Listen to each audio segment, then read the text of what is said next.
नमस्कार दोस्तों, आज के यूट्यूब चैनल में आप सभी लोगों का स्वागत है। मैं doctor Manmohan Shukla, homeopathy physician, homeopathy practice करता हूं और समय समय पर होम्योपैथी से रिलेटेड वीडियो आप सभी को देता रहता हूं होम्योपैथी की जानकारी के लिए, होम्योपैथी की ग्रोथ के लिए। होम्योपैथी अभी मेरी जो सीरीज चल रही है वो होम्योपैथी की फ़िलॉसफी पे चल रही है कि डॉक्टर हनीमैन ने क्या बताया हमें। तो उसी पे हम लोग चर्चा करते रहते हैं कि आज उसी क्रम में हमारा एफोरिज्म नंबर 30वां एफोरिज्म में डॉक्टर हनीमैन ने क्या बताया। तो महात्मा हनीमैन जी कहते रहते हैं, the human body appears to admit of being much more powerfully affected in its health by medicine, partially because we have the regulation of the dose in our own power than by natural morbid stimuli for natural disease are cure and overcome by suitable medicine। तो doctor Hahnemann जी कहते हैं कि शरीर पर रोग और औषधि का क्या प्रभाव होता है। होम्योपैथी चिकित्सा प्रणाली के अनुसार मनुष्य के शरीर पर प्राकृतिक रोग की अपेक्षा औषधि जन्य रोग का प्रभाव कहीं अधिक होता है। इसीलिए चिकित्सक द्वारा रोगी को दी गई दवा की शक्ति प्राकृतिक रोग को नष्ट करने में समर्थ हो जाती है। चिकित्सक औषधि की मात्रा को घटाकर बढ़ाकर भी रोग पर काबू पाने में सफलता प्राप्त कर सकता है। औषधि की शक्ति और रोग की शक्ति दोनों ही वाइटल फोर्स जीवनी शक्ति को प्रभावित करती है। अधिक शक्तिशाली होने के कारण औषधि की शक्ति रोग की शक्ति पर हावी हो जाती है। होम्योपैथी चिकित्सक इच्छानुसार रोगी को दी जाने वाली औषधि की शक्ति में वृद्धि या कमी कर सकता है। इसके लिए यह भी बहुत ज़रूरी है कि चिकित्सक रोग की शक्ति का अनुभव ठीक प्रकार लगा ले ताकि उससे अधिक शक्ति की औषधि का इस्तेमाल किया जा सके। इंटेंसिटी ऑफ सिम्टम्स का पता लगाना बहुत ज़रूरी है, उसी के अनुसार आपको पोटेंसी सिलेक्शन में काफ़ी हेल्प मिलती है। लेकिन चिकित्सकों को यह भी नहीं भूलना चाहिए कि यदि दवा की शक्ति रोग की शक्ति से बहुत अधिक हो जाती है तो रोग घटने के बजाय और बढ़ जाता है।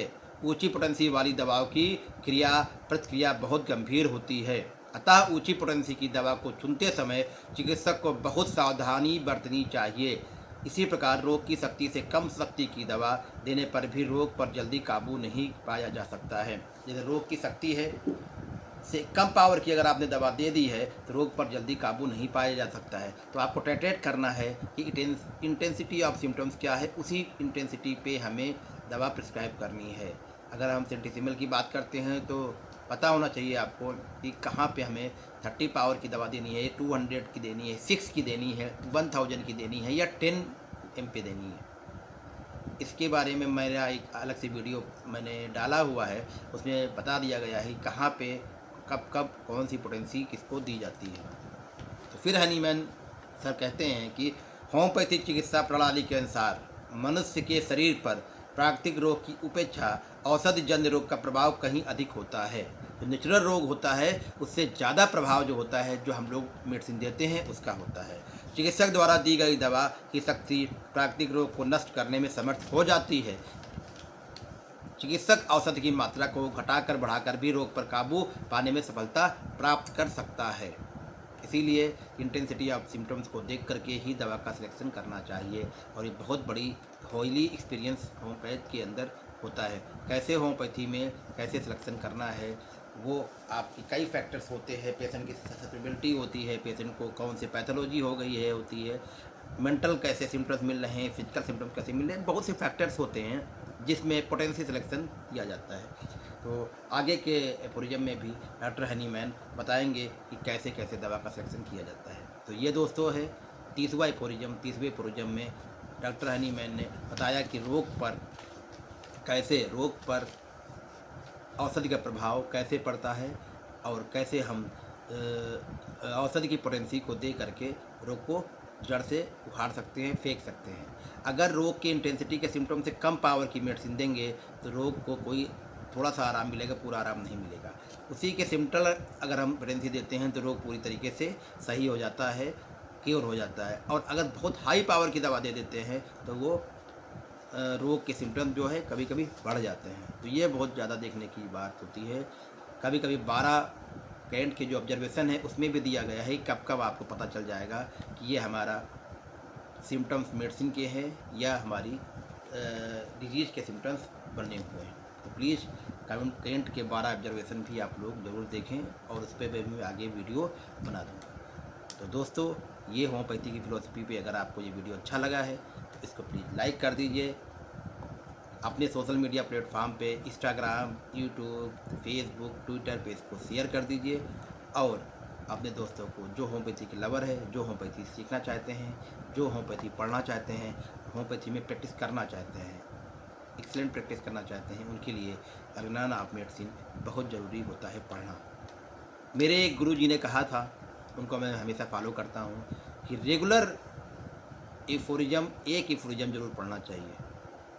एक एफोरिज्म ज़रूर आपको पढ़ना चाहिए अगर होम्योपैथी से लवर है या होम्योपैथी प्रैक्टिस करता है। तो आप देखेंगे कि 5 साल में 10 साल में बहुत अच्छे आप प्रैक्टिशनर बन जाते हैं। साथ में एक कसम खाइए, एक प्रॉमिस करिए कि एक एफोरिज्म आपको रोज़ पढ़ना है। हनीमैन ने जो अर्गनान ऑफ मेडिसिन में कहा है, और एक मटेरिया मेडिका की एक किताब, एक ड्रग मटेरिया मेडिका से एक ड्रग को आपको रोज़ रीड करना है, पढ़ना है। तो इस तरह आप देखेंगे कि पूरी किताब आपकी एफोरिज्म में 1 साल में ख़त्म हो जाती है और 365 मेडिसिन आप पढ़ लेंगे। और एक सूत्र और हमारे गुरु जी ने दिया था जो मैं उनको काफ़ी फॉलो करता हूँ, उनकी प्रैक्टिस को अपने प्रैक्टिस में अप्लाई करता हूँ तो काफ़ी अच्छा रिजल्ट मिलता है।